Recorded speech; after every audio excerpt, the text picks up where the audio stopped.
प्यारे विद्यार्थियों, आप सबको SRS heritage school online classes के लिए स्वागत है। हम पिछले सेशन में एक फूल की चाह कविता को हम समझने का कोशिश किया था। इस कविता में जो हमें पता चलता है कि एक महामारी आ गई है, तो इस महामारी के कारण सुकिया नामक एक लड़की को उसके पिताजी इस बीमारी से मुक्त रखने का बहुत कोशिश करते हैं। कहीं ना आ जाए मेरे पुत्री को यह बीमारी, जानलेवा बीमारी है वो।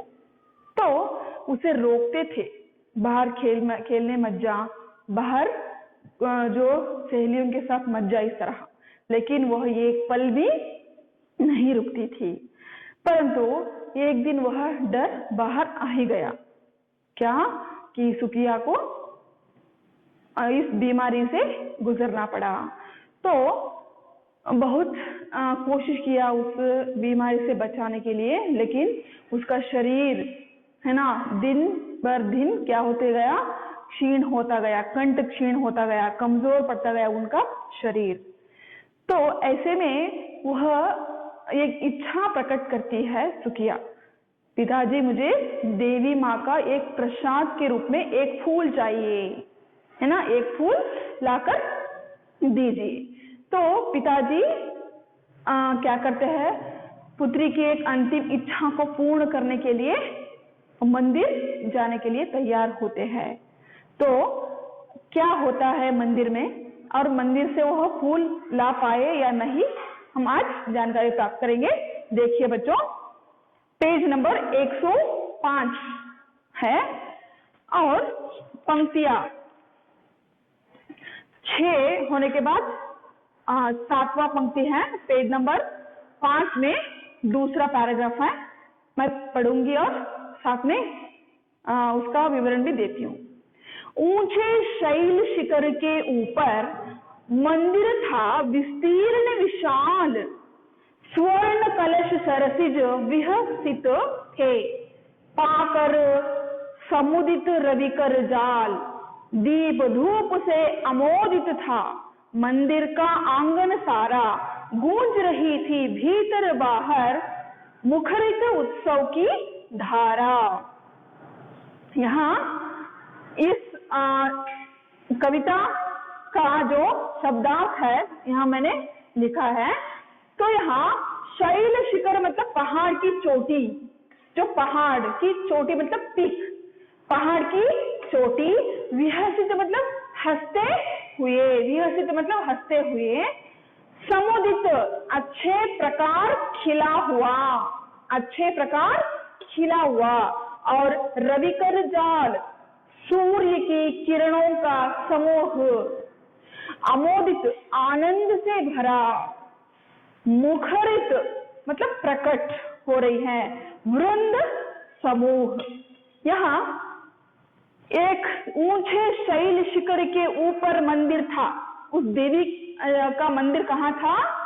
देवी की मंदिर जो ऊपर शैल शिखर पर था, बहुत ऊंचे स्थान पर, पीक पर, शिखर की चोटी पर है वो। और मंदिर था विस्तीर्ण विशाल। और मंदिर कैसा है, इस पैराग्राफ में क्या है बच्चों, मंदिर का जो सौंदर्य को यहाँ कह रहे हैं सुकिया के पिताजी। पिताजी कहते हैं कि मंदिर बड़े विशाल है, विस्तीर्ण से है, बहुत विशाल रूप में बहुत बड़ा मंदिर है ये। स्वर्ण कलश सरसिज विहसित थे, और उस मंदिर के ऊपर एक कलश है, स्वर्ण कलश मतलब सोने का जो कलश है, और वो किस प्रकार दिखाई दे रही है, खिला हुआ कमल जैसे, खिला हुआ कमल जैसे प्रतीत हो रही है वह स्वर्ण कलश। सरसिज विहसित थे, बहुत सुंदर दिखाई दे रही है, कमल जैसे, कमल खिलने से बहुत सुंदर दिखाई देती है ना, उसी प्रकार वह कलश अच्छा सौंदर्य से दिखाई दे रही है।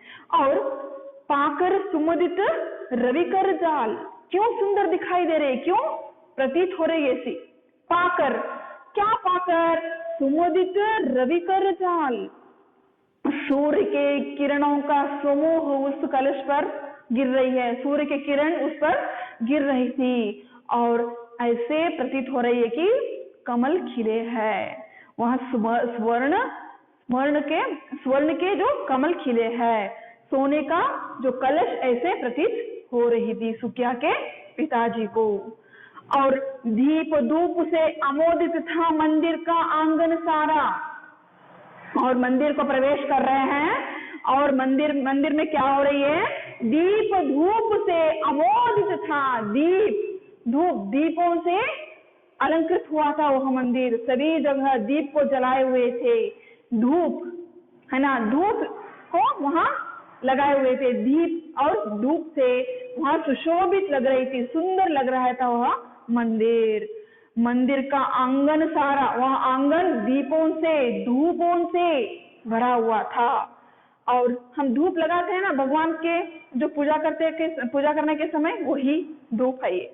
और गूंज रही थी भीतर बाहर मुखरित उत्सव की धारा, गूंज रही थी।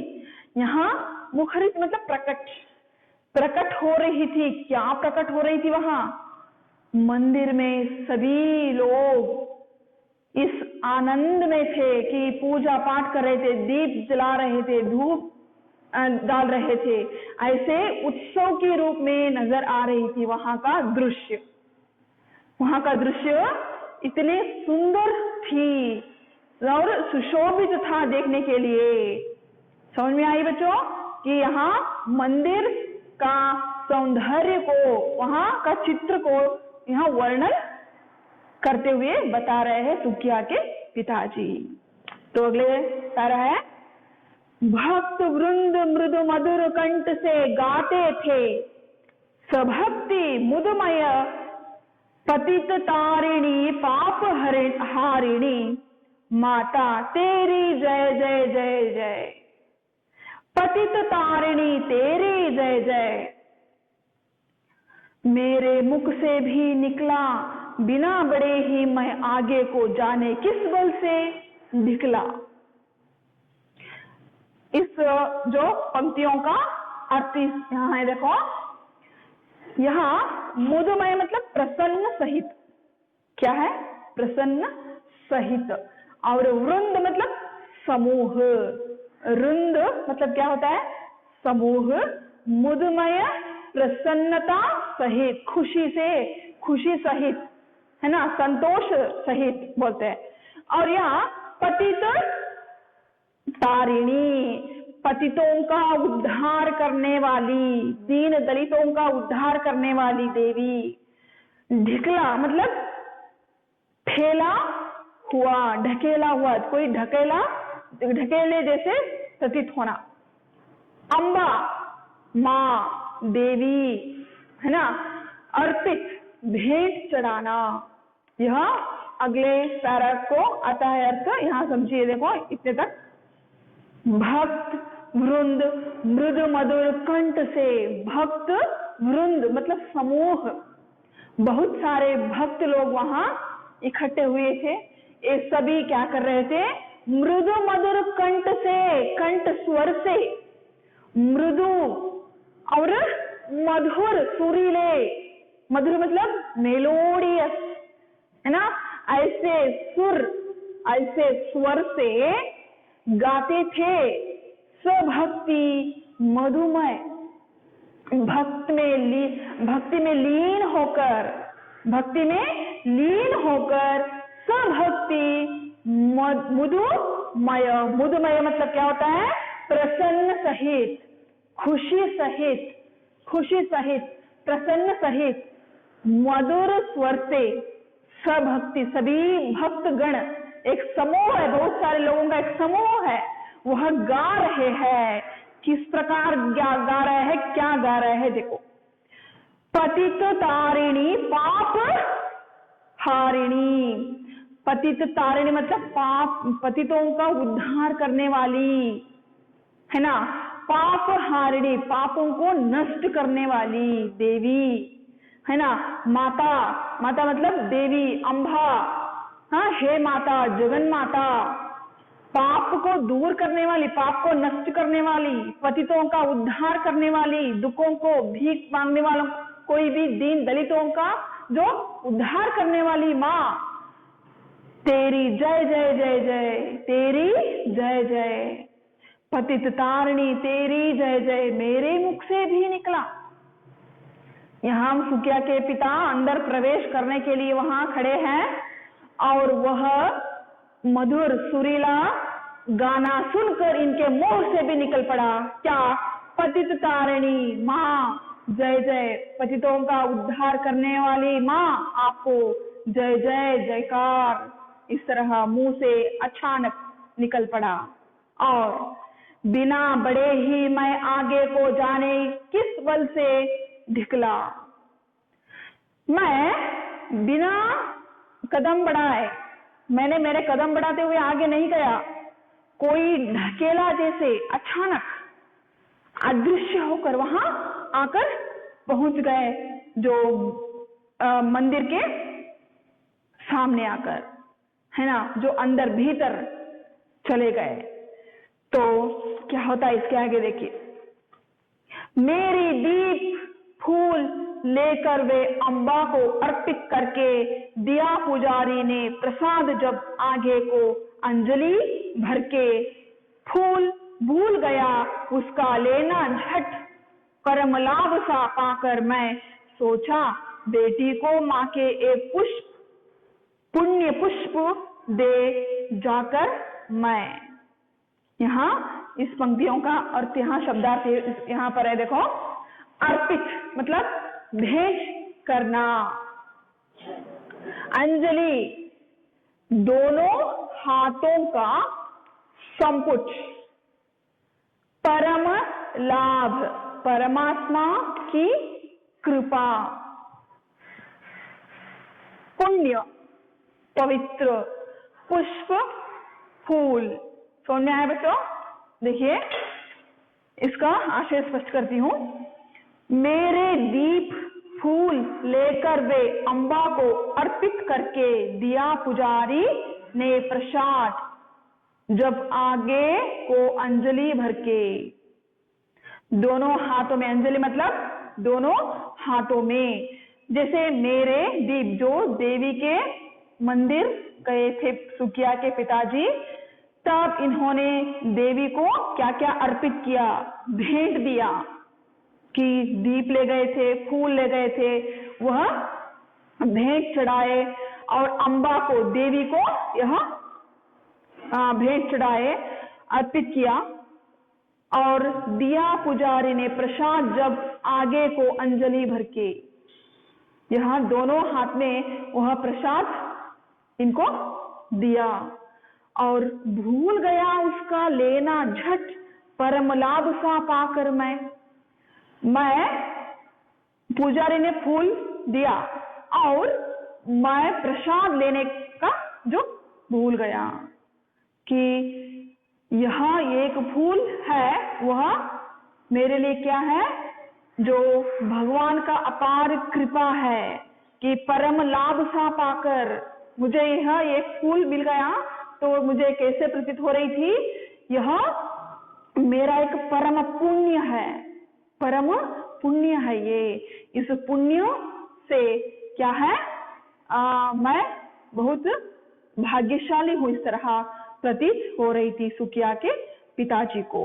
और आगे को अंजलि भर के भूल गया उसका लेना झट, परम लाभ सा पाकर मैं। यह मुझे क्या लग रही थी, मुझे परम पुण्य है, मुझे भगवान का अपार कृपा है, मुझे ये देवी का प्रसाद मिल गया, इस तरह समझ के सोच रहा है सुकिया के पिता। बेटी को माँ के ये पुण्य पुष्प दूं जाकर मैं, सोच रहे थे वहां कि मैं घर जाकर यह फूल को क्या करूं, जाकर मेरे पुत्री को दे दूं, यह पुण्य पुष्प, पवित्र पुष्प को प्राप्त किया है भी मंदिर में, उस पवित्र पुष्प को मेरी पुत्री को दे दूं, मेरी बेटी को बीमार पड़ी हुई लेटी हुई है बिस्तर पे, उस जो पुत्री को मैं यह फूल दे सकूं, इस तरह मन ही मन सोच रहे थे, है ना। और इसके आगे क्या होता है, क्या होगा कि उन्होंने फूल लेकर बेटी को दिया या नहीं, और आगे मंदिर में क्या घटित होता है, ये सभी जानकारी हम अगले सेशन में प्राप्त करेंगे बच्चों। तो अब समय है गृह कार्य देने का, तो चलिए गृह कार्य देखेंगे। देखिए बच्चों, आज के लिए गृह कार्य मैंने शब्दार्थों को दिया है आपको लिखने के लिए। तो यहाँ बोर्ड में जो लिखा हुआ सभी शब्दार्थों को आपको कितने बार लिखना चाहिए? 2 बार लिखना चाहिए।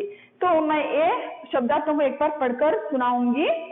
शैल शिखर, पहाड़ की चोटी, विहसित हंसते हुए, सुमदित अच्छे प्रकार खिला हुआ, रविकर जाल सूर्य की किरणों का समूह, आमोदित आनंद से भरा हुआ, मुखरित प्रकट होना, और वृंद वृंद समूह, मृदुमय मुदमय प्रसन्नता सहित, पतित तारिणी पतितों को उद्धार करने वाली, ढिकला ठेला गया, अंबा माँ देवी, अर्पित भेंट चढ़ना, अंजलि दोनों हाथों का संपुट, परम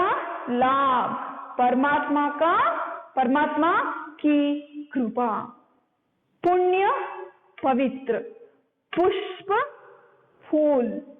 यह अब जो मैंने सभी पढ़कर उसका अर्थ आपको दोहराया, यह सभी शब्दों का अर्थ आपको आपके गृह कार्य में लिखना होगा बच्चों। यही आपके लिए गृह कार्य है। तो चलिए समाप्त करने का समय आ गया है। अगले सेशन में इसका शेष भाग समझेंगे, और तब तक के लिए आप सबको धन्यवाद।